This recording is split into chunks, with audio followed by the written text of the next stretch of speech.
Artis Amanda Manopo angkat bicara di tengah ramainya pemberitaan mengenai gugatan cerai Arya Saloka terhadap Putri Anne di Pengadilan Agama Jakarta Selatan.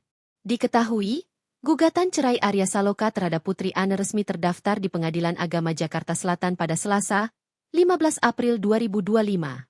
Amanda membagikan foto dirinya sedang menjalani pemeriksaan MRI, Magnetic Resonance Imaging, pada Rabu, 16 April 2025. Amanda mengatakan, saat ini dirinya sedang fokus pada pemulihan kesehatan.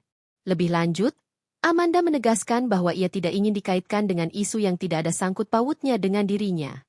Dan tolong ya jangan sangkut pautin apapun sama saya. Saya nggak ada urusan apapun, lanjut Amanda Manopo.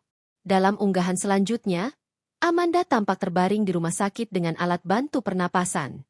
Hal itu diketahui dari beberapa unggahan temannya yang menjenguknya. Diketahui, sebelumnya Amanda Manopo kerap dikaitkan dengan berakhirnya hubungan rumah tangga antara Arya Saloka dan Putri Anne. Arya Saloka merupakan lawan main Amanda Manopo di sinetron Ikatan Cinta.